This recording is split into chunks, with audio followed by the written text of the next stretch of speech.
I'm milling some chestnut oak for some siding. My blade is almost dead. I mean, it should have been dead a long time ago. I actually ran into one of my log dogs with it. So this chestnut oak fell down in Helene up on our road and actually blocked our road. So we pulled it off. This is just one of the sections of it. When it was all done and cut, it was actually 13 inches by 13 inches. This oak just kills these blades. Well, right in the middle also, that kills the blades too.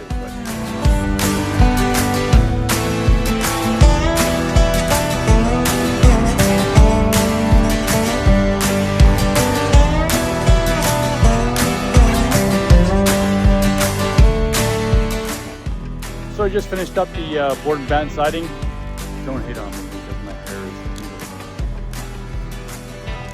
So I made a bunch, 13, 14, 3/4 inch by 14 inch wide by 12 foot long boards for board and batten.